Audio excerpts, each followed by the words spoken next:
ஆண்டவரும் இரட்சகருமாகிய இயேசு கிறிஸ்துவின் நாமத்தினாலே உங்கள் யாவருக்கும் வாழ்த்துதலை நான் தெரிவிக்கின்றேன். ஆமேன், ஆமேன், அல்லேலூயா. எத்தனை பேர் தேவனுடைய சமூகத்தில் இளைப்பாரி கொண்டு இருக்கீங்க? கரங்களை தலையில் சொல்லுங்க. ஆமேன்.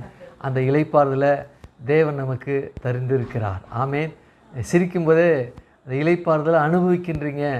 அதை ஒவ்வொரு நாளும் தேவனுடைய சமூகத்தில் அதை பெற்றிருக்கீங்க என்று தெரிகிறது. கரங்களை தலையில் சொல்லுங்கள். ஆமேன், அல்ல. உங்களை ஒரு வாரம் கழித்து மறுபடியும் பார்ப்பது ஏதோ ஒரு மாதத்துக்கு அப்புறம் பார்ப்பது போல் எனக்கு தெரிகிறது. ஆகவே ரொம்ப சந்தோஷமாக இருக்குது உங்களை பார்த்து தேவனுடைய சமூகத்தில் நாமெல்லாம் ஆராதிப்பது, அவருடைய வார்த்தையை நாம் கேட்பது என்பது ரொம்ப சந்தோஷமாக இருக்குது. ஆமேன். இந்த உலகத்தில் இருக்கக்கூடிய மக்கள் இந்த சந்தோஷத்தை இந்த இளைப்பாறுதலை அடையாமல் இருக்கிறாங்க. என்ன இளைப்பாறுதல் அப்படின்னா, தேவன் அவர் தன்னுடைய வார்த்தைகள் மூலமாக தன்னுடைய பிள்ளைகளோடு பேசுகிறார். அந்த வார்த்தைகள் அந்த பிள்ளைகளோடு பயணித்து அவருடைய வாழ்க்கையில் பலனை அவர்கள் அனுபவிக்கிறாங்க. அந்த பலனை மாத்திரமல்ல, தங்களுடைய வாழ்க்கையில் அதை உடையதாக இருக்கிறாங்க. இந்த உடையதாக இருக்கக்கூடிய இந்த விஷயமே இது இளைப்பாறுதல் தான். ஆமே. நாம் செய்யணும், நீ செய்ய வேண்டாம், நான் உனக்காக செய்திருக்கிறேன், நான் உனக்காக செய்திருக்கிறத நீ என்ன செய்ய, அதை எடுத்து நீ அனுபவி அப்படிங்கிறாங்க. உலகத்தின் நியதியின்படி, உலகத்தினுடைய பார்வையின்படி ஒரு மனுஷன் தன்னுடைய கிரியை முடிப்பித்து அந்த கிரியினுடைய பலனை சாப்பிடணும் இல்லையா? இதுதான் உலகத்தினுடைய நியதி. வேலை செஞ்சாதான் பைசா, பைசா இருந்தால் தான் சாப்பாடு. ஆண்டவர் சொல்கிறாரு, நீ செய்ய வேண்டியதெல்லாம் நான் முடிச்சிட்டேன், நீ பெற வேண்டிய ஆசீர்வாதத்தெல்லாம் நான் பெற்று வைத்து விட்டேன், நீ இதை எடுத்துக்கொண்டு எப்படி இரு, ஆசீர்வாதமாக இரு, நீ வேலை செய்ய தேவையில்லை என்று சொல்லி இளைப்பாறுதலுக்குள்ளே தேவனாய் கட்ட. வேலை செய்யக்கூடாதுன்னா, அதாவது ஆவிக்குரிய நிலையில் வேலைக்கு போகாதீங்க, படிக்காதீங்க, அப்படி இல்லை. அதாவது நாம் பிரயாசப்படுகின்ற வேலையின் நிமித்தமாக பிரயாசப்படுகிற இந்த பிரயாசம் இருக்கத்தான் செய்கிறது. ஆனால் உலகத்தினுடைய மனிதர் பிரயாசப்படுவது போல நாம் பிரயாசப்படாமல் எல்லாவற்றையும் தேவன்கிட்ட விட்டு, தேவன் அதை நம்முடைய விஷயத்தில் கிரியை செய்து அந்த பலனை உலகத்தினுடைய மனுஷன் அனுபவத்தை காட்டிலும் நாம் அதிகமாக அனுபவிக்கத்தக்கதாக தேவன் முடித்து வைத்திருக்கிறார். ஆமே. இதுதான் இளைப்பாறுதல். அப்போது ரட்சிப்பு என்று சொல்லப்படும் பொழுது பெறவே முடியாது, அடையவே முடியாது, கண்டடையவே முடியாது, அடைய முடியாத, பெற முடியாத, கண்டடைய முடியாத அந்த ரட்சிப்பை நாம் என்னதான் கிரியை செய்தாலும், என் பிள்ளையை வெட்டி கொடுத்தாலும், இல்லை என்னையே நான் வெட்டினாலும், என்னையே பலியாக நான் கொடுத்தாலும், என் பாவத்திற்காக என் இரத்தமே, என் மரணமே என்ன செய்யாது, ரட்சிக்காது என்ற சூழ்நிலையில் நீ சும்மா இரு தம்பி, நீ ஒன்றும் செய்ய வேண்டாம், உனக்காக நான் செஞ்சிடுறேன் அப்படின்னு சொல்லிட்டு அவரே நம்முடைய பாவத்திற்காக என்ன செய்தார், பலியானார். அந்த பலியாகி 3ஆம் நாள் உயிர்த்தெழுந்தார். அந்த உயிர்த்தெழுந்த வல்லமை நமக்கு கொடுக்கப்பட்டு நாம் உயிரடைந்திருக்கோம். நாம் செய்ய வேண்டிய அனைத்துக்கரையும் அவர் கல்வாரி சிலுவையில் முடிச்சிட்டார்.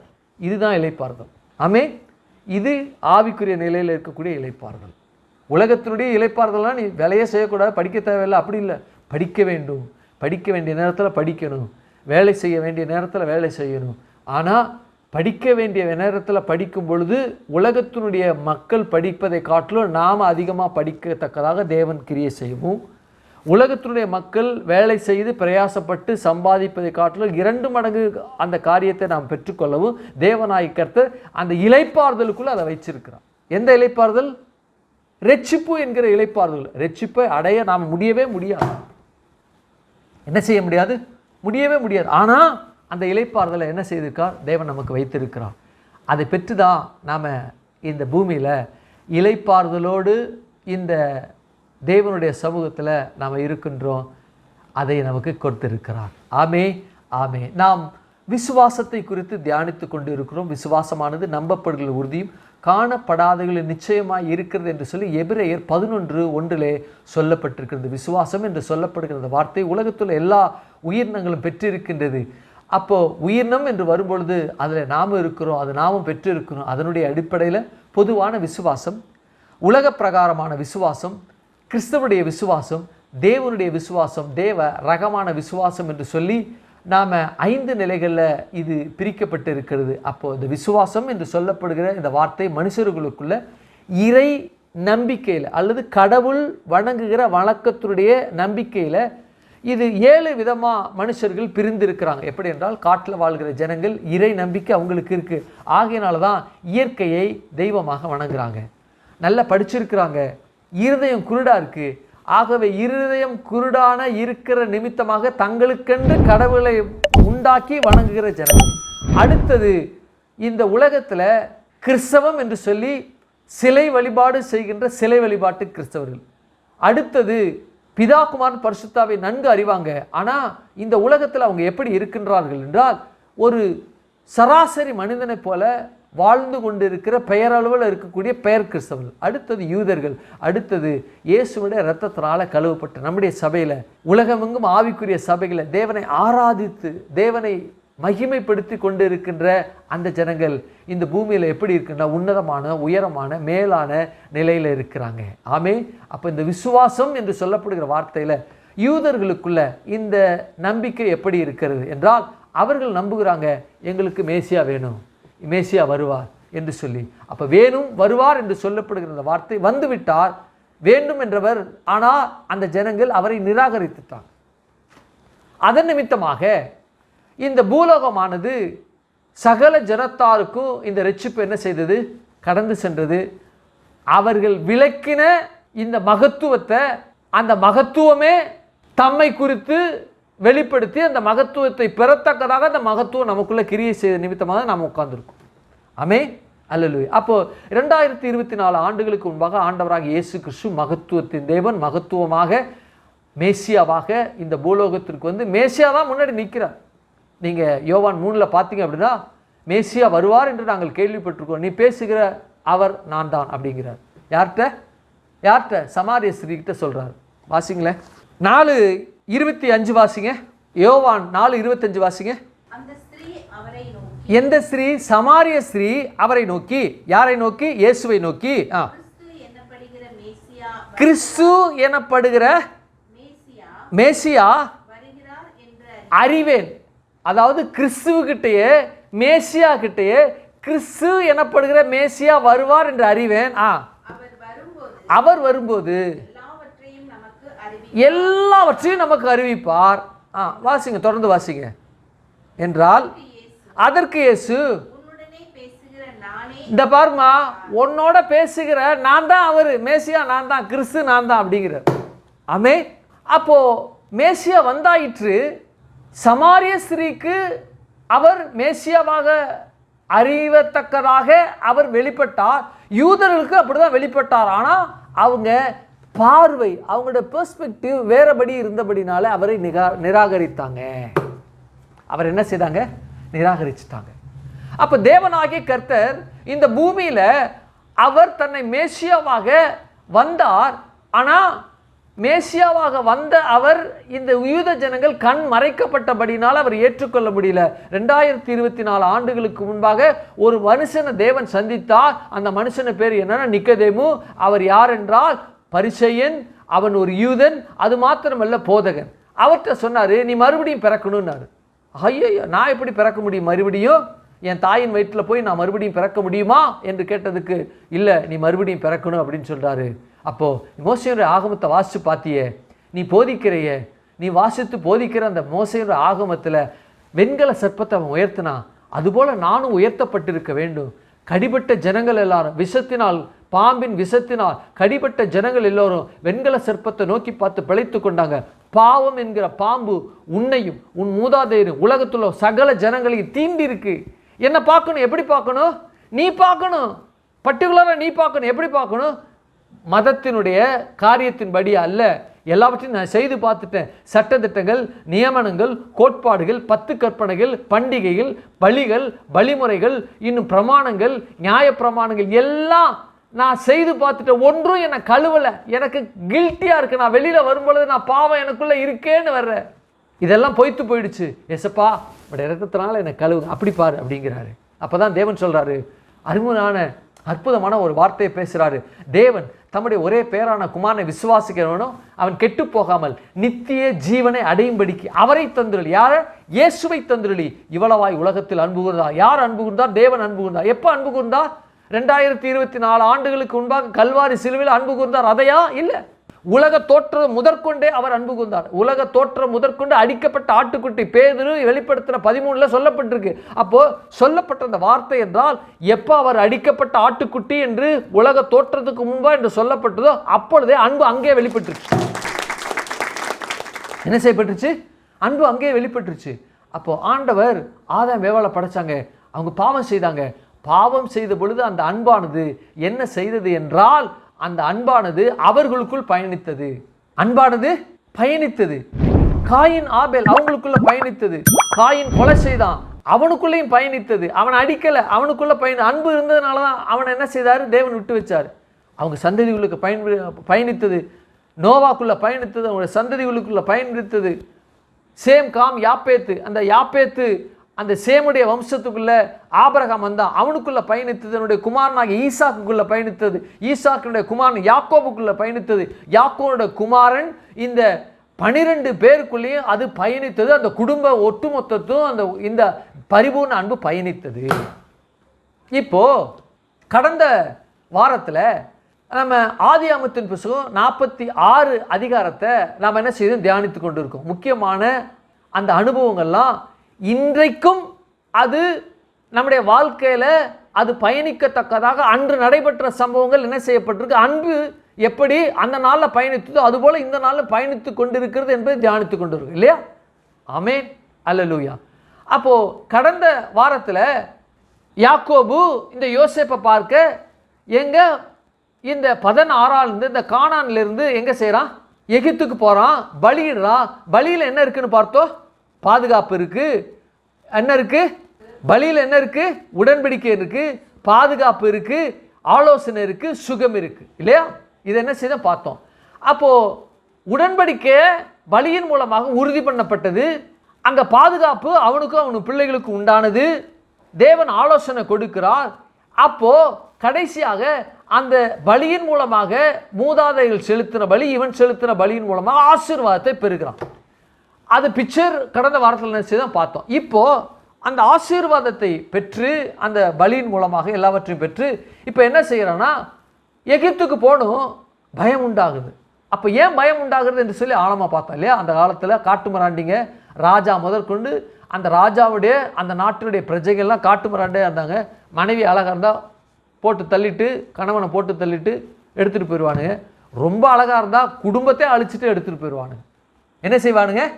குடும்பத்தையே அழிச்சிட்டு எடுத்துகிட்டு போயிடுவாங்க.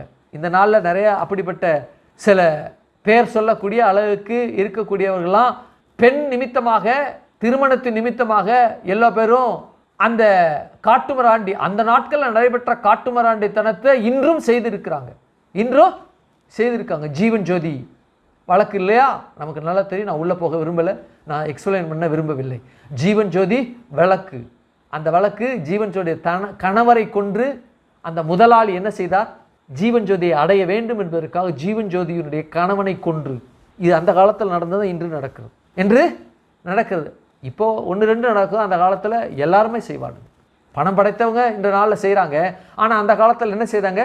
நிறைய பேர் செய்தாங்க. எல்லா பேர் பணம் படைத்தவர்கள்லாம் செய்தாங்க, பிரபுக்கள் செய்தாங்க, ராஜாக்கள் செய்தாங்க, ராஜாங்கத்தில் இருக்கக்கூடிய அதிகாரிகள்லாம் செய்தாங்க. நிறையா அதாவது மனிதர் மத்தியில் மதிப்பு மிக்கவர்கள்லாம் செய்தாங்க அந்த காலத்தில், அதாவது பழைய ஏற்பாட்டு காலத்தில். அதை சொல்கிறேன். அப்போ என்னென்னா, இப்படி காட்டு மராண்டிகள்லாம் இருக்கிறாங்க, ஆகினால பயந்தான் என்று சொல்லி ஆழமாக பார்த்தோம் இல்லையா? அதுக்கப்புறம் தேவன் சொன்னார், போப்பா, நீ போய் அவன்கிட்ட பயப்படாத, உன் கண்ணை நான் மூடுறேன், அவன் மூடுவான் அப்படின்னாரு. அவன் மூடுறான் என்ன, நான் மூடுவேன்னு அர்த்தம். யோசேப்பு யாருக்கு ஒப்புமையாக இருக்கிறான்? இயேசு கிறிஸ்துவுக்கு ஒப்புமையாக இருக்கிறான். அவன் மூடுவது என்று சொல்லப்படும் பொழுது அவன் இயேசு கிறிஸ்து ஒப்புமையாக இருந்தபடினால நான் மூடுவேன், ஓ சுகமாய் உன்னுடைய மரணம் இருக்கும் அப்படிங்கிறார். அல்லேலூயா. இந்த உலகத்தில் மரிக்கிற ஜனங்கள் யார் அவர்களுடைய கடைசி மூச்சை விடுகிறார்கள், யாரிடம் தன்னுடைய ஆவியை ஒப்பு கொடுக்கிறார்கள், யார் அவருடைய கண்ணை மூடுகிறார்கள் என்பது ரொம்ப ரொம்ப முக்கியம் என்று சொல்லி கடந்த வாரத்துக்கு முந்தின வாரம் பார்த்தோம் இல்லையா? ஆமென், அல்லேலூயா. யார் கண்ணை மூடுறா அப்படின்னு சொல்லி. அப்போ போன வாரத்தில் என்ன செய்தோம்? எகிப்து தேசத்தில் அவங்க அத்தனை பேரும் போகிறாங்க. யார்? யாக்கோபனுடைய அந்த குமாரர்கள் அத்தனை பேரும் போகிறாங்க. என்ன செய்கிறாங்க? போகிறாங்க. அது அங்கே எப்படி பரிபூர்ண அன்பு அவங்களுக்குள்ள பயணிக்கிறது, தேவன் அவங்களை என்ன செய்கிறார் என்ற இடத்துல என்று சொல்லி நாம் பார்க்க போகிறோம். வாசிங்க ஆதியாகமத்தின் புத்தகம் 46:7 வாசிங்க. குமாரரையும் குமாரரையும் குமாரத்திகளையும் இங்க கவனிங்க, தன் சந்ததியார் அனைவரையும் அழைத்து கொண்டு போனான். வாசிங்க. போதும், என்ன கவனிங்க. சந்ததியார் என்று சொன்ன பிறகு அவர்கள் சந்ததி குறிப்பிடப்பட வேண்டும் இல்லையா? யாருன்னு குறிப்பிடப்படணும். வேலைக்காரர்கள் கானான் தேசத்தில் சம்பாதித்த வேலைக்காரர்கள், கானான் தேசத்தில் அடிமையாக வாங்கப்பட்ட அடிமைகள் சந்ததி அல்ல. ரொம்ப முக்கியம். யாரு? அவன் தன் யாக்கோபு அல்லது இஸ்ரவேல் தன் குமாரரையும் தன் குமாரரின் குமாரரையும் தன் குமாரத்திகளையும் தன் குமாரரின் குமாரத்திகளையும் தன் சந்ததியார் என்று சொல்லிட்டான். இவர்கள் தான் சந்ததி. என் பிறப்பில் இருக்கக்கூடிய, என்னுடைய வித்தாக இருக்கக்கூடிய இவர்கள் தான் சந்ததிகளை ஒழிய அடுத்த வீட்டுக்காரன் சந்ததி அல்ல. அடுத்த வீட்டுக்காரன் யாரு கிடையாது, சந்ததி அல்ல. ஆண்டவராகிய கர்த்தர் ஆபிரகாமுக்கு சொன்னாரு, நீ என்ன செய்வ? திரளான ஜாதிகளுக்கு தகப்பன்னார். யார்கிட்ட சொன்னாரு? ஆபிரகாம்கிட்ட. கர்த்தராகிய தேவன் சொன்னார். சொன்னாரா? சொன்னார். அவன் சொன்னா, ஆண்டவரே இதோ எலியேசர் இருக்கிறானே. ஏய், நான் என்ன சொல்லிக்கிட்டு இருக்கிறேன்? எலியேசர் இருக்கிறானேன்னு முந்திரி கொட்டை மாதிரி பேசுகிற. விட்றா, அவன் கிடையாதுடா, உன் வித்து தாண்டா அப்படின்ற. என்னோட இருக்கிறான், என் வேலைக்காரன். நான் என் மனதின் மனதாய், என் வார்த்தையின் வார்த்தையாக இருந்து அவன், நான் என்ன நினைக்கிறோன்னா அவன் பேசக்கூடிய அளவிற்கு அவ்வளவு பயங்கரமான ஒரு, அதாவது மகனுக்கு ஒத்த வேலைக்காரனா அவன் இருக்கான் எலியேசர். அது அப்படி தான் சொல்கிறாங்க. மகன் எப்படி தகப்பனுடைய இருதயத்தை பிரதிபலிக்கிறவனாக இருக்கிறானோ அதுபோல ஆபிரகாமுடைய மனதை பிரதிபலிக்கிறவனாக இந்த எலியேசர் இருந்தான். அப்படிதான் சொல்றாங்க. எலியேசர் அப்படிதான் இருந்தான். அவன் இருக்கிறானே. எந்த அளவுக்கு எலியேசர் குமாரன் ஸ்தானத்தில் தேவன்கிட்டே ஆபிரகாம் பேசத்தக்கதாக அவன் எந்த இடத்துல இருக்கிறான் பாருங்க. அப்ப சொல்றாரு, அவனை விட்டு தள்ளு, துரத்தவன. என்னது? உன் குமாரன் அவன் அல்ல. சந்ததி யாரு? என் வித்து. என் வித்திலிருந்து பிறக்கக்கூடியவர் மாத்திரமே சந்ததியா, வேற யாரும் சந்ததியார கிடையாது. என் குடும்பத்தில் எத்தனையோ பேர் என்னை தகப்பனா என்ன அண்ணனா ஏற்றுக்கொண்டு வரலாம். எத்தனையோ பெண் பிள்ளைங்க, எத்தனையோ ஆண் பிள்ளைங்க. அண்ணா உங்களை நான் என் சொந்த அண்ணா மாதிரி நினைக்கிறேன். நல்லா நினைக்கட்டும். எங்கள் தகப்பனை போல நினைக்கிறேன். நல்லா நினைமா, மகராசியாக இரு, நான் உன்னை ஆசீர்வதிக்கிறேன். என் மகனை போல இருக்கிற, என் மகன் தான் நீ அப்படின்னு சொல்லலாம். நம்முடைய பிள்ளைகள் காலேஜில் படிக்கிறாங்க, நம்முடைய பிள்ளைகள் ஸ்கூலில் படிக்கிறாங்க. நம் பிள்ளைகளோடு படிக்கிற எந்த பெண் பிள்ளையும், நம் பிள்ளையோடு படிக்கிற எந்த ஆண் பிள்ளையும் நமக்கு ஒரு மகனை போல மகளை போல தான். ஆமென். கரங்களை தலை சொல்லு. ஆனால் நம்முடைய மகன் ஆகிட முடியுமா, மகளாகிட முடியுமா? முடியாது. ஏன் முடியாது? சந்ததி அல்ல, ஏன் வித்து இல்லை. அவங்க என் பிள்ளையோடு படிக்கிறாங்க, அவ்வளோதான். என் வீட்டில் என்ன அண்ணன் அண்ணன்னு கூப்பிட்டுக்கிட்டு இருக்கான், அண்ணன் அண்ணன்னு கூப்பிட்டுக்கிட்டு இருக்கிற அவனுக்கு பிள்ளை இருக்கு. அந்த பிள்ளை என்னை பெரியப்பா பெரியப்பான்னு கூப்பிடுறான். அவன் பெரியப்பா பெரியப்பான்னு கூப்பிட்டா அவன் என்னுடைய பெரியப்பா பிள்ளைய ஆயிடுவானா? என்னுடைய சந்ததி ஆயிட முடியுமா? முடியாது. அவன் இன்னொருவனுடைய வித்து, அவன் இன்னொருடைய பிள்ளை. அவன் என் பிள்ளை 100% ஆக முடியாது. வேதம் அதை தான் சொல்லுது. என் பிள்ளை அப்படின்னு இந்த உலகத்தின் விதிப்படி, இந்த உலகத்தினுடைய சட்டப்படி, இந்த உலகத்தில் எந்த பிள்ளையும் நாம் தத்து எடுத்துக்கொள்ளலாம். இதற்கு எதிரானவன் இல்லை இல்லை இல்லை, நான் இல்லை. ஆனால் வேதாகம அடிப்படையில், ஆவிக்குரிய அடிப்படையில், ஆவிக்குரிய பார்வையில் எந்த மகன் எந்த மகனை தத்து எடுத்துக் கொள்றானோ, அல்லது எந்த மகன் எந்த பெண் பிள்ளையை தத்து எடுத்துக் கொள்கிறார்களோ அந்த பிள்ளை அந்த குடும்பத்துடைய சந்ததி இல்லை இல்லை இல்லை. உலகத்துக்கு வேணா அது பிள்ளையா இருக்கலாம். அடாப்ட் பண்ணியிருக்கேன், ரொம்ப சந்தோஷம், அடாப்ட் பண்ணு. உன் வித்தா இல்லை, உன் வித்துல தூக்கி போட. அந்த பிள்ளை தேவன் தூக்கி போட்டுருவார், தேவன் நிராகரிச்சிருவார், தேவன் எடுத்து போட்டுருவார். இங்க சந்ததியார் என்று சொல்லப்படுகிற வார்த்தை ரொம்ப முக்கியம். கரெக்டா அவர் சொல்றாரு. ஏன் அப்படின்னா இந்த சந்ததி கலப்பினம் இல்லாத சந்ததி என்பதை சொல்லு. ஏன்னா இந்த கலப்பினம் இல்லாத சந்ததி தான் கிறிஸ்து வரப்போறாருங்க. ஆமென். அல்லேலூயா. இந்த சந்ததிக்குள்ள தான் தேவன் வரப்போகிறார். சர்வ வல்லமுள்ள தேவன் இந்த பூமியில மனு குலத்தை மீட்பதற்காக கல்வாரி சிலுவையில ரத்தம் சிந்தி மரணித்து 3ஆம் நாள் உயிர்த்தெழ நமக்காக உயிர்த்தெழ போகிற இந்த சந்ததிக்குள்ள தான் இந்த பரிசுத்த தேவன் வரப்போகிறார். இந்த சந்ததிக்குள்ள பரிசுத்த தேவன் இந்த பரிசுத்த சந்ததிக்குள்ள வரப்போகிறபடியினால தான் சந்ததி என்று சொல்லப்படுகிற வார்த்தை சொல்லப்பட்டிருக்கு. குமாரத்திகளையும் தன் குடும்பம் அனைத்தையும் இல்லைங்க, சந்ததி. குடும்பம்னால சந்ததி தான். என் வித்து இவங்க என் வித்தை சுமந்து கொண்டு இருக்கிறாங்க, என் வித்தை கடத்துவாங்க.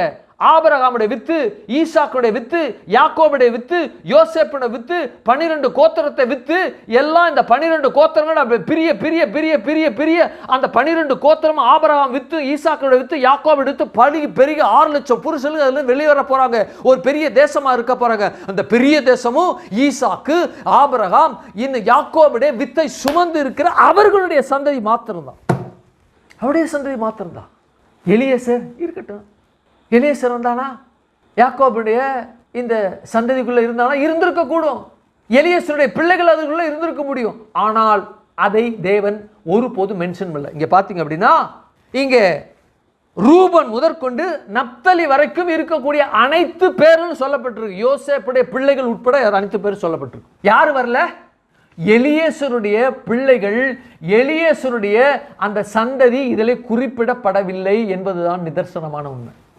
ஏன் அப்படி என்றால் இந்த உலகம் பார்க்கிறபடி தத்தெடுத்துக்கிட்டப்பா, இதுக்கான எல்லா டாக்குமெண்ட்டும் ரெடி ஆயிடுச்சு, இந்த ஆளுடைய பிள்ளை எனக்கு இந்த வயசில் இந்த பேர் உள்ள பிள்ளைய எனக்கு இந்த நாளில் தத்து கொடுக்குறாங்க, தத்து கொடுத்த இந்த பிள்ளைகள் மேலே தான் பெற்ற பெற்றோர் இந்த பிள்ளையின் மேலே அதிகாரம் செலுத்தவோ எதுவும் செலுத்த முடியாது என்று அவங்க எழுதி கொடுத்துருக்குறாங்க. ஆகவே எழுதி கொடுக்கப்பட்ட இவர்களுக்கு நான் தத்து கொடுக்கிறேன், இன்றில் இருந்து இந்த பிள்ளையின் மேல் எங்களுக்கு அதிகாரம் இல்லை, இந்த பிள்ளை இவர்கள் தகப்பனாக தாயாக ஏற்றுக்கொள்ளத்தக்கதாக நான் இந்த பிள்ளையை இவர்களுக்கு நான் தத்து கொடுக்கிறேன் என்று அவங்க எழுதி கொடுக்கணும், இவங்களும் எழுதி கொடுக்கணும்.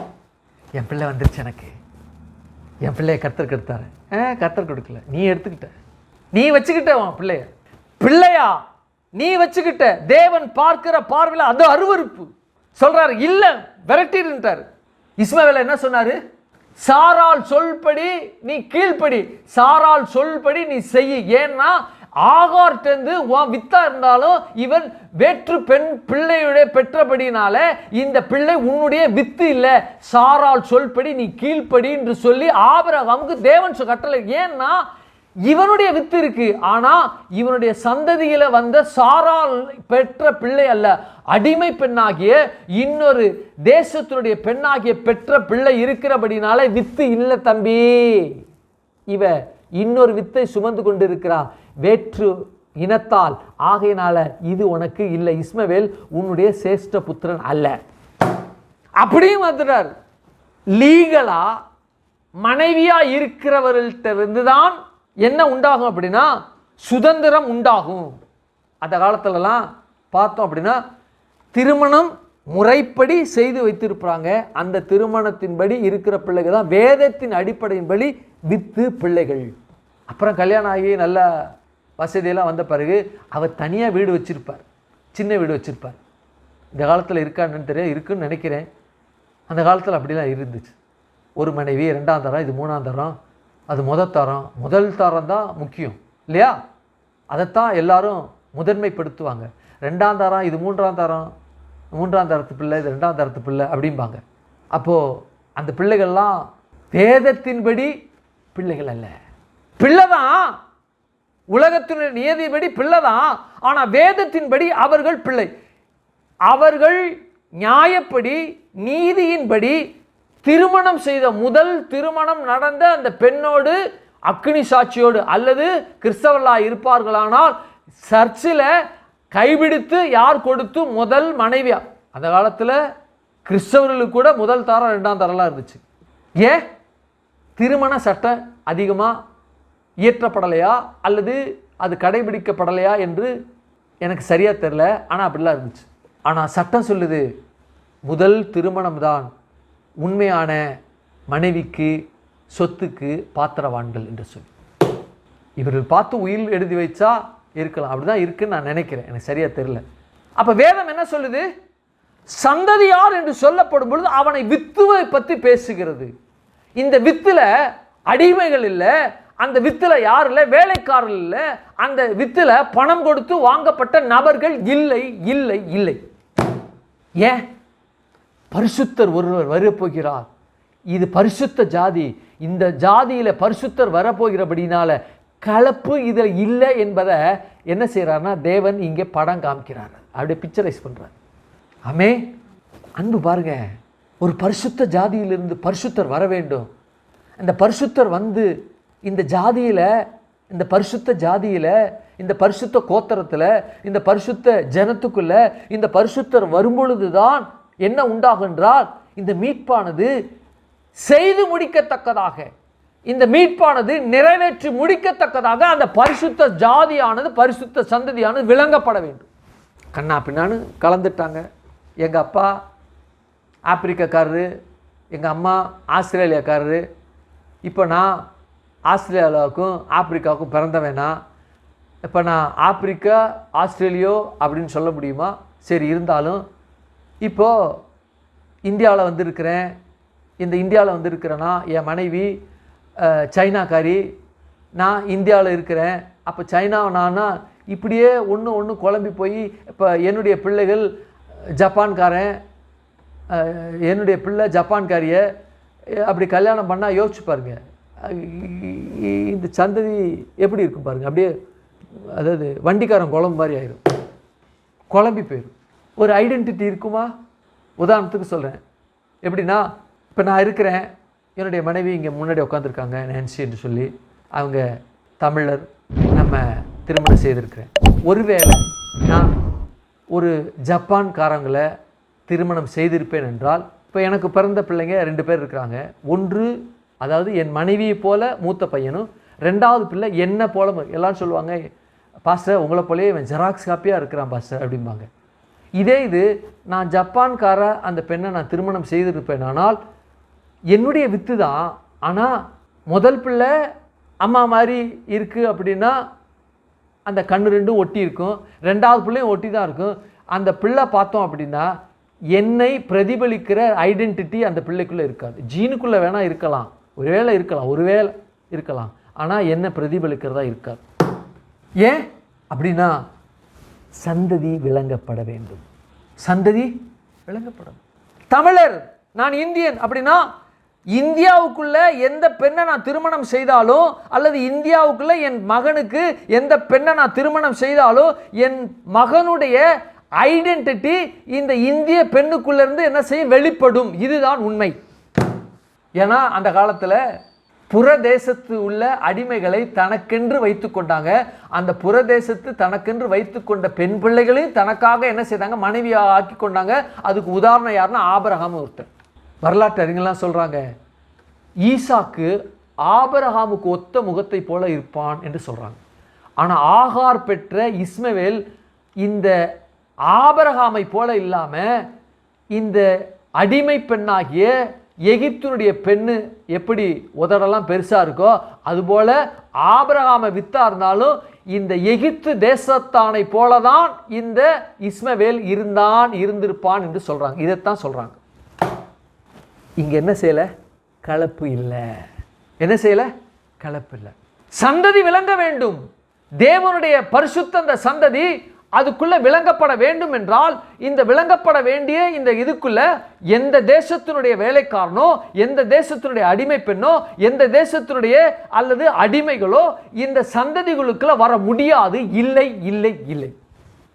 இதை விளக்கணும். ஏன்னா இதுல தான் தேவனாகிய கர்த்தர், இந்த பரிசுத்தர் இந்த சந்ததியில் பிறக்கப்படுகிறபடினால, இந்த பிறக்கப்படுகிற இந்த சந்ததியினுடைய வித்து எப்படிப்பட்ட வித்துனா ஆபிரகாமுடைய முழு வித்தா இருக்கிறாங்க. இதுதான் ரொம்ப அல்டிமேட்.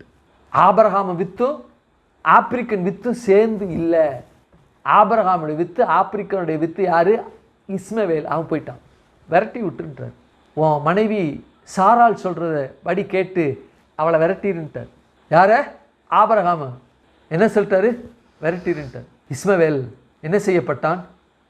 அவனால் ஆபிரகாமால் இஸ்மவேல் அனுப்பப்பட்டான். வெகுமதிகளை கொடுத்து அனுப்பிட்டான். யாரு?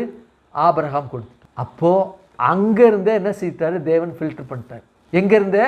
எங்கிருந்த ஈசாக்கு பிறந்த பொழுது, ஈசாக்கு பிறந்ததுக்கு பின்பு தேவனாகிய கர்த்தர் ஈசாக்குள்ளேயும் இந்த சந்ததிகளுக்குள்ளேயும் எந்த பிரச்சனையும் வந்துடக்கூடாது, விரட்டி விட்டுரு. இது என்ன செய்யக்கூடாது? களங்கம் ஆயிடக்கூடாது, விரட்டி விட்டுரு. விரட்டி விட்டுரு. அப்போ இஸ்மவேலுடைய பிள்ளைகள், ஈசாக்குடைய பிள்ளைகள் கலந்துடக்கூடாது என்பது தேவன் ரொம்ப குறிப்பாக இருந்தார். ஏன்னா பரிசுத்த சந்ததி, பரிசுத்தர் பிறக்க வேண்டும். இந்த சந்ததிகளுக்குள்ள அடிமை பெண்ணாகிய எகிப்துடைய வித்து ஒருபோதும் இதுக்குள்ள வரக்கூடாது. ரொம்ப கண்ணும் கருத்துமா இருந்தார் தேவன். பரிபூர்ண அன்பு பாருங்க. பிள்ளைகளுக்குள்ள கூட தேவனாகிய கர்த்தர் பரிசுத்தர் பிறக்க வேண்டும் என்பதற்காக அதை அங்கே ஃபில்டர் பண்றார். இங்கே வரும்பொழுது, நாம் படிக்கும் பொழுது, நம்ம கையில் இந்த புஸ்தகம், இந்த வேதாகமம் கொடுக்கப்படும் பொழுது, இந்த வேதாகமம் கொடுக்கப்பட்ட இந்த நேரத்தில் இந்த யாக்கோபுடைய பிள்ளைகள் இருக்கிறாங்க, யாக்கோபுக்கு பிறந்த பிள்ளைகள் இருக்கிறாங்க. அந்த பிள்ளைகளுக்குள்ள எந்த தேசத்தினுடைய அடிமை பெண்ணும், இந்த பிள்ளைகளுக்குள்ள எந்த தேசத்தினுடைய ஆணும் இதுல என்ன செய்யப்படவில்லை, இடைபடவில்லை, கலக்கவில்லை என்பதை என்ன செய்ய ரொம்ப தெளிவா பேசுறாங்க. ரட்சிப்பு அங்கே களங்கம் வந்துடக்கூடாது. தேவன் பிறக்கின்ற பிறப்புல களங்கம் வந்துடக்கூடாது. பரிசுத்தர் பிறக்கின்ற பிறப்புல களங்கம் வந்துடக்கூடாது என்பதற்காக தேவன் அங்கே ஃபில்டர் பண்ணிட்டார். ஆபிரகாம்கிட்ட ஃபில்டர் பண்ணிட்டார். இங்கே சொல்லப்பட்டது அவங்க நாமங்கள் ஆவன என்று சொல்லப்படும் பொழுது, இதில் எங்கள் அப்பா யாக்கோபுடைய, எங்கள் அப்பாவுக்கு அப்பா ஈசாக்கு, அவங்களுக்குள்ளே எங்கள் அப்பாவுடைய அப்பா ஆபிரகாம், அவங்களுக்குள்ளே எந்த விதமான கலப்பினமே நாங்கள் இல்லைப்பான்னு நாம் விளங்கி கொள்ள, பரிசுத்தர் இதில் விளங்க, பரிசுத்தர் இந்த சந்ததி இதுக்குள்ளே வருவதற்காக தேவனாய கர்த்தர் இதை நமக்கு பேசியிருக்கிறார். வாசிச்சிங்களா? பார்த்தீங்கன்னா 46:9 ரூபனுடைய குமாரர் ஆனோக்கு, பல்லு, எஸ்ரோன், கர்மி அவங்கெல்லாம் பெற்றாங்க, அதுக்கப்புறம் பெற்றாங்க என்று சொல்லி 9:49-24 வரைக்கும் நப்தலியின் குமாரன் அது வரைக்கும் பேசிட்டாரு. இப்போ வாசிங்க 46:26 வாசிங்க. யாக்கோபுடைய குமாரரின் மனைவிகளை தவிர அவனுடைய, நல்லா கவனிச்சிங்க, கர்ப்பப்பிறப்பாய் இருந்து, நல்லா கவனிச்சிங்க, அவன் மூலமாய் எகிப்திலே வந்தவர்கள். இங்கு மறுபடியும் சந்ததி என்று சொல்லப்படுகிற இந்த சந்ததியை இன்னும் ஆழமா ஸ்ட்ரெச் பண்றார். என்னது சொல்றாரு? அவன் மனைவியை தவிர, அவனுடைய கர்ப்பப்பிறப்பாய் இருந்து அவன் மூலமாய் எகிப்துக்கு வந்தவர்கள் எல்லோரும் 66 பேர். இப்போ 4 பேர் விடுபட்டுட்டாங்க. 66 பேர் எங்க இருந்து வர்றாங்க? யாக்கோபுடைய கூடாரத்தில் இருந்து, யாக்கோபுடைய கையிலிருந்து, அவனுடைய கர்ப்பப்பிறப்பு, அவனுடைய மனைவி, அவன் மூலமா எகிப்துக்கு வந்தவர்கள் 66. எத்தனை பேரு? 66. நல்லா பாருங்க, கர்த்தர் இன்னும் ஸ்ட்ரெச் பண்றாரு. யாக்கோபுடைய குமாரனின் மனைவியை தவிர, இங்க அவனுடைய கர்ப்பப்பிறப்பு, யாக்கோபுடைய கர்ப்பப்பிறப்பாய் இருந்து அவன் மூலமாய் எகிப்திலே வந்தவர்கள் 66. அப்ப 4 பேர் என்ன அப்படின்னா, என்ன கவனிங்க, 66 பேரா? 66. எகிப்துக்கு வந்தவங்க எத்தனை பேர்? 70 பேர். அப்போ 4 பேர் ஷார்ட்டேஜ் ஆகுது இல்லையா? அப்போ யாருன்னா யோசேப்புடைய மனைவி, யோசேப்புடைய 2 குமாரர்கள் மனாசே, எப்ராயிம். 70 பேர் ஆச்சு மொத்தம் சேர்த்து. வாசிங்க, அடுத்து வாசிங்க 27 வாசிங்க. 2 பேர். அப்போ என்ன செய்துட்டாங்கன்னா 70 பேர் என்ன செய்தாங்க? வந்துட்டாங்க. சரியா யாக்கோபுடைய மனைவியின் மூலமாய், யாக்கோபுடைய குமாரரின் மனைவியின் மூலமாய், அவனுடைய கர்ப்பப்பிறப்பு, அவன் மூலமாய் பிறந்த, தன்னுடைய வித்தின் மூலமாய் பிறந்தவர்கள் 70 பேர் என்ன செய்றாங்க? எகிப்துக்கு வந்தாங்க என்றார். அது மாத்திரமல்ல, அவனோடு வேலைக்காரர்கள், அவளோடு அடிமைகள், அவளோடு அதாவது வேலைக்காரரின் மனைவிகள், அடிமைகளின் மனைவிகள் எல்லாம் வந்திருக்கிறாங்க. இவங்கெல்லாம் சந்ததி இல்லை. யார்? அடிமைகள், வேலைக்காரர்கள், அடிமைகளுடைய மனைவி, வேலைக்காரர்கள் மனைவி, வேலைக்காரருடைய பிள்ளைகள், அடிமைகளுடைய பிள்ளைகள் சந்ததி அல்ல அல்ல அல்ல. என் வீடு இருக்குது, நமக்கு 2 பிள்ளைங்க. எங்கள் பக்கத்து வீட்டில் ஒரு சின்ன குட்டி பிள்ளை இருக்கா, அல்லது ஒரு பையன் இருக்கான், ரொம்ப செல்லமாக இருக்கான், இங்கேயே வந்திருக்கிறான், இங்கேயே படுத்துருக்கிறான், இங்கேயே சாப்பிட்றான். நான் உங்களை அப்பான்னு கூப்பிட்டா கூப்பிடு தம்பி. அல்லது ஒரு பெண் வர்றா, உங்களை அப்பான்னு கூப்பிட்டா கூப்பிடுது மகளே. ரொம்ப சந்தோஷம், நம்ம ஏற்றுக்கொள்ளலாம். மகளாக மகனாக ஏற்றுக்கொள்ள எந்த விதமான தவறு கிடையாது. ஆனால் என்னுடைய சந்ததி இல்லை.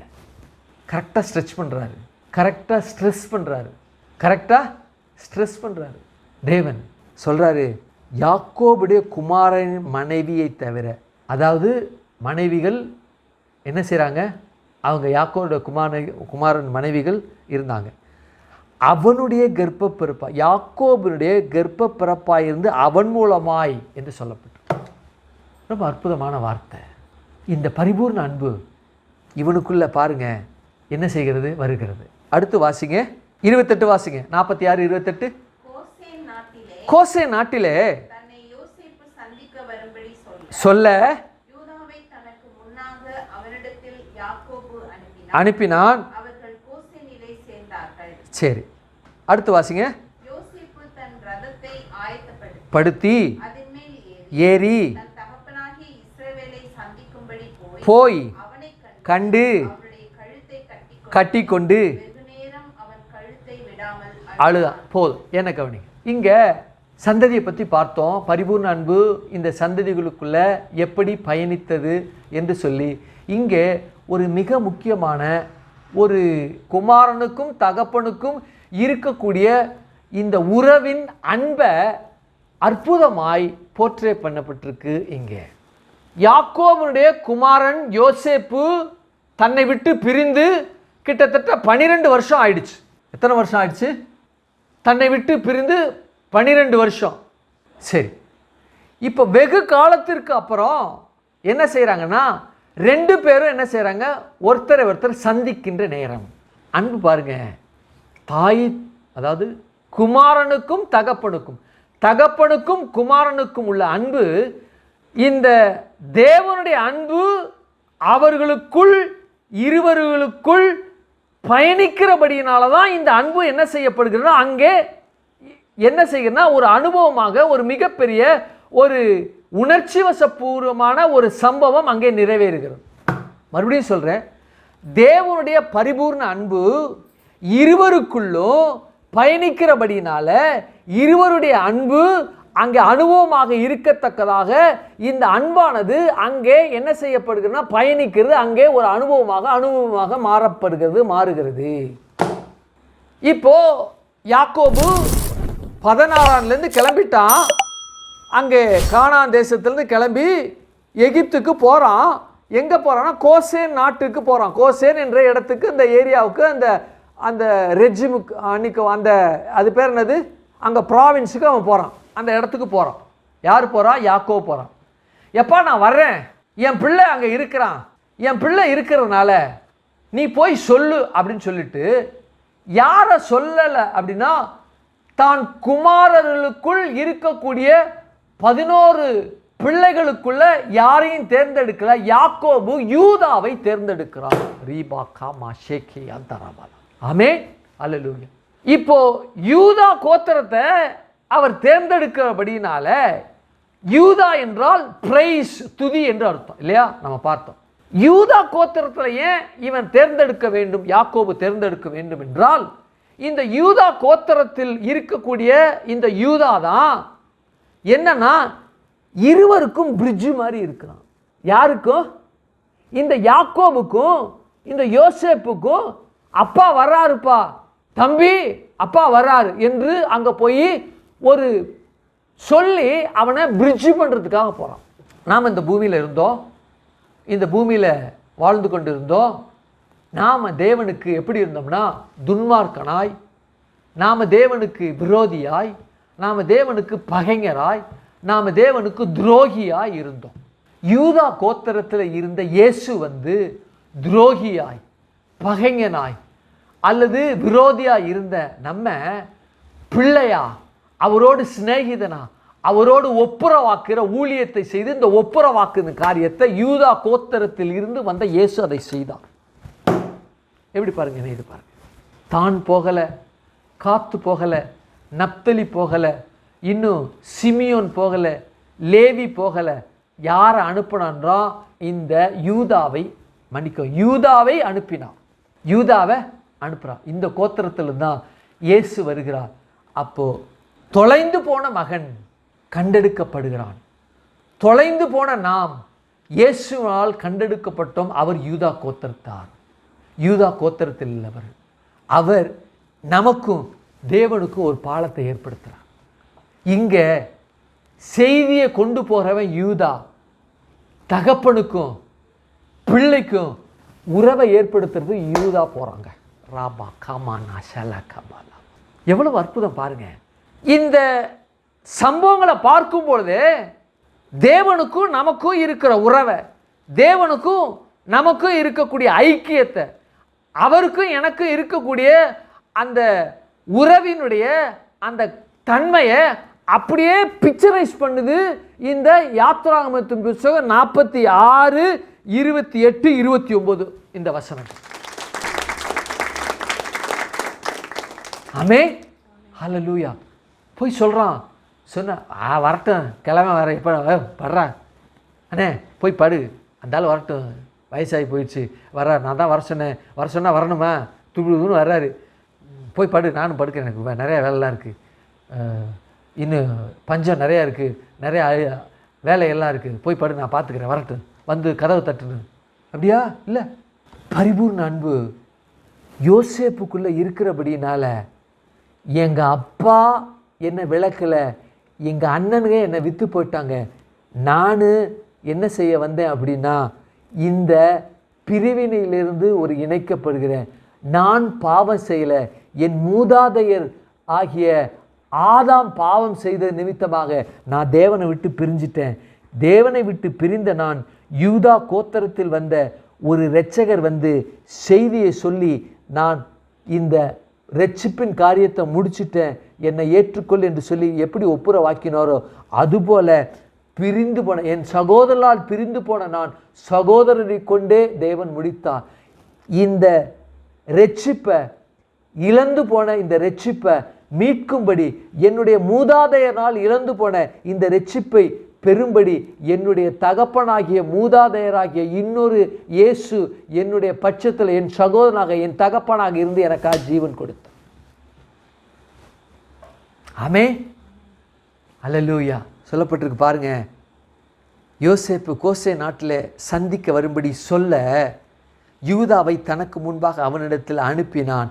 அவர்கள் கோசேனிலே சேர்ந்தார்கள். என்ன கவனிங்க, யாக்கோபு பிரயாணப்படுகிறான், தம்பி யூதா முன்னாடி போய் சொல்லு அப்படிங்கிறான். அவன் முன்னாடி போய் இவன் சொல்லும் பொழுது இவர்களும் சேர்ந்து ஒரு ஒரு அரை நாள் இல்லது ஒரு 5 மணி நேரம் 4 மணி நேரத்துக்கு முன்னாடியே போய் சொல்கிறான். இவன் போய் சொல்லி அவன் ப்ரிப்பேர் ஆகிறான். இவங்க அதை நெருங்கி வர்றாங்க, கோசே நாட்டில் அரண்மனையை நோக்கி நெருங்கி வர்றாங்க. உடனே என்ன செய்கிறான், வயசானவர் வந்துட்டு போட்டோம், கதவை தொட்டார் திறப்போம், இல்லை செய்கிறான்.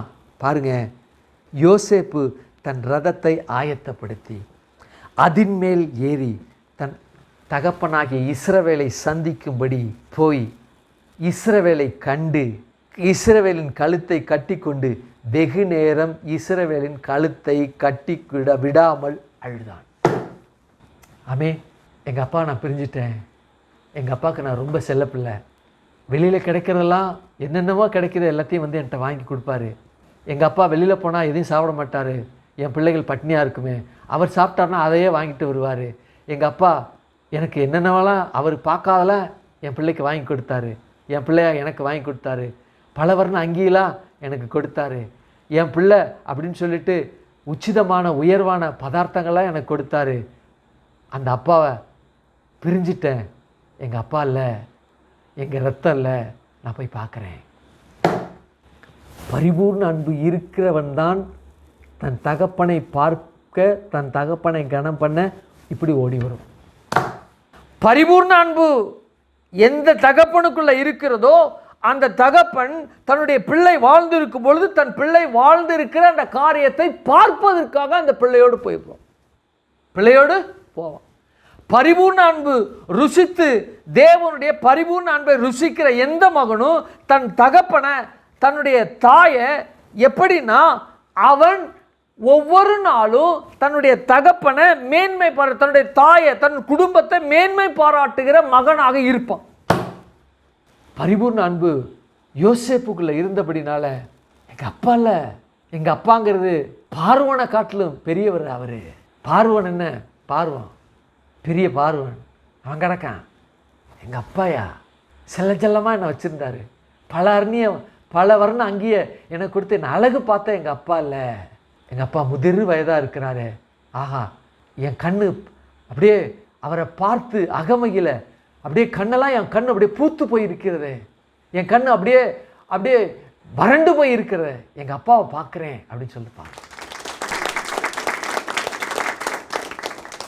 இதுதான் பரிபூர்ண அன்பின் உச்சபட்சம். பரிபூர்ண அன்பின் உச்சபட்சம். ஹாய் ஃபாதர், வயசாகிடுச்சு போல இருக்கு, ரொம்ப நாள் ஆச்சு பார்த்து, வாங்க, welcome, you're most welcome, welcome to Egypt. இதோ இருக்கு, போங்க. அதிகாரம் தோரணை இல்லைங்க, அதிகார தோரணை இல்லை. தகப்பனை கனம் பண்ணுகிற, தாயை கனம் பண்ணுகிற எந்த பிள்ளைகளுக்குள்ளும் பரிபூர்ண அன்பு கடந்து செல்லும், பயணிக்கும். இதுதான் இங்கே போர்ட்ரேட் பண்ண. எந்த பிள்ளை தகப்பனை கனம் பண்ணுகிறதோ அந்த பிள்ளை பரிபூர்ண அன்பினால் நிறைந்து இருக்கிறது, நிறைந்திருக்கும்.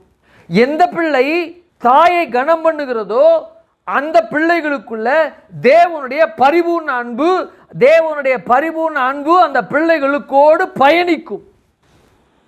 என்னெல்லாம் விரட்டி விட்டில்லடா படவா ராஸ்கோல், டே அண்ணனுங்களா இதெல்லாம் வச்சுக்கிறேன்.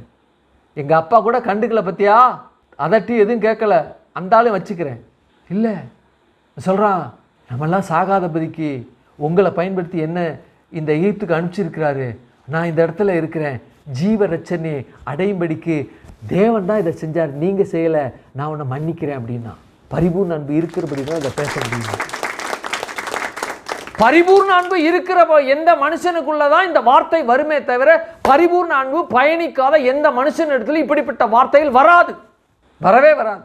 பாருங்க, சொல்றா எங்க அப்பா இல்லை, அவர் வரணும், இல்லை அவர் வர சொன்னேன், உண்மைதான், நான் மேலான இடத்துல இருக்கிறேன், உண்மைதான், அவர் வரணும், நான் வந்து கதவை தட்டுற அளவுக்கு நான் இருக்க மாட்டேன், நான் போய் முன்னாடி உட்கார்றேன், நான் போய் என் அப்பா கிட்ட முன்னாடி ஓடுறேன், போய் முகம் குப்புற தாழ விழறான், ரெண்டு பேரும் கட்டி அழுகுறாங்க. அந்த பரிபூர்ண அன்பு அங்கே பயணிக்கிறது. எப்படி அவர்களுக்குள் அந்த நேரத்தில் பரிபூர்ண அன்பு தேவன் அந்த இடத்துல இடைப்பட்டார், எப்படி வரலாற்று அறிஞர்லாம் அந்த பரிபூர்ண அன்பு அங்கே தவழ்ந்து ஓடுகிறது, ஆராய் புரண்டு ஓடுகிறது எப்படி என்பது வரலாற்று அறிஞர்லாம் சொல்கிறாங்க என்பதை வருகிற வாரம் பார்ப்போம். கண்களை மூடுவோம் இந்த கால வேலை. ஹல்லேலூயா. நேசிக்கின்ற எங்கள் பரலோக பிதாவே, குமாரனாகிய நாமத்தினுடைய சமூகத்தில் வருகிறோம். கர்த்தாவே, உங்கள் பரிபூர்ண அன்பு ஆண்டவரே சந்ததியை, வித்தை ஆண்டவரே கடக்க செய்யவும், அந்த வித்துல தேவன் கிரியை செய்யவும், அந்த வித்தை நீர் பாதுகாக்கவும், சந்ததி பெருகவும் கர்த்தர் நீங்க உதவி செய்தீங்க. இந்த பரிபூர்ண அன்பின் நிமித்தமாக ஆண்டவரே பிள்ளைகளுக்குள்ள உறவை ஏற்படுத்தவும், பிள்ளைகளுக்குள்ள ஒரு பிளவு இருக்கின்ற அந்த உறவுகளை முறிக்கத்தக்கதாக, சேர்க்கத்தக்கதாக, ஒட்டத்தக்கதாக, இணையத்தக்கதாக இந்த பரிபூர்ண அன்பு அவர்களுக்குள் கிரியை செய்தது போல உலகெங்கும் பார்த்து கொண்டு இருக்கிற பிள்ளைகளுக்குள்ள, தகப்பன் தாய் பெற்றோர்களுக்குள்ள, பிள்ளைகளுக்குள்ள அன்பு இணைக்கப்பட கர்த்தர் நீங்க உதவி செய்தமைக்காமக்கு நன்றி செலுத்துகிறோம். பரிபூர்ண அன்பு அவர்களுக்குள் ஆண்டவரே ஆளுகை செய்து தகப்பனும் தாயும் கனம் பண்ணி அதற்குண்டான ஆசீர்வாதத்தை அவர்கள் பெற்று ஆண்டவரே உம்முடைய ஆசீர்வாதத்தினால கிருபையினால உயர கர்த்தர் நீங்க உதவி செய்தமைக்காமக்கு நன்றி செலுத்துகிறோம். கரத்தில் ஒப்பு கொடுக்கிறோம். ஆசீர்வதிங்க, பலப்படுத்துங்க, காத்துக்கொள்ளுங்க, நன்மையினால முடிசூட்டுங்க. கர்த்தாவே, இந்த நாளில் ஆண்டவரே மருத்துவமனையில் பிள்ளைகளால் கைவிடப்பட்டு ஆண்டவரே பெற்றோர் ஆண்டவரை கைவிடப்பட்டு பெற்றோரை கைவிடப்பட்ட பிள்ளைகள் அதை உணர்ந்து தன்னுடைய தாயையும் பிள்ளையும் மருத்துவமனையில ஆண்டவர் அவர்கள் கடந்து சென்று ஆண்டவரே தாங்கள் செய்தது தவறு என்று உணர்ந்து தாயையும் தகப்பனையும் அவர்கள் ஆண்டவரை ஸ்தோத்திரம் மருத்துவமனையில ஆண்டவரை பாதுகாக்க பார்க்கத்தக்கத தேற்றத்தக்கதாக கர்த்தர் நீங்க கிரியை செய்து அந்த வியாதியோடு இருக்கிற ஜனங்களை மீட்டு பிள்ளைகளோடு இணைத்ததற்காக நமக்கு நன்றி செலுத்துகிறேன். கரத்தில் ஒப்பு கொடுக்கிறோம். ஆசீர்வதிங்க, பலப்படுத்து, காத்துக்கொள்ளுங்க. நன்மையினால முடிச்சுட்டுங்க. இயேசுவின் நாமத்தில் ஜெபிக்கிறோம் ஜீவனுள்ள நல்ல பிதாவே. ஆமே ஆமே. ஒரு பாடலை பாடும் பொழுது ஆண்டவருக்கு என்று காணிக்கை செலுத்தி அவருடைய நாமத்தை காணிக்கையின் மூலமாக துதித்து இந்த காணிக்கை பலிகளை அவருக்கு ஏறெடுத்து அதனுடைய ஆசீர்வாதங்களை பெற்றுக்கொள்வோம். கர்த்தர் நம்மை ஆசீர்வதிப்பாராக. ஆமென்.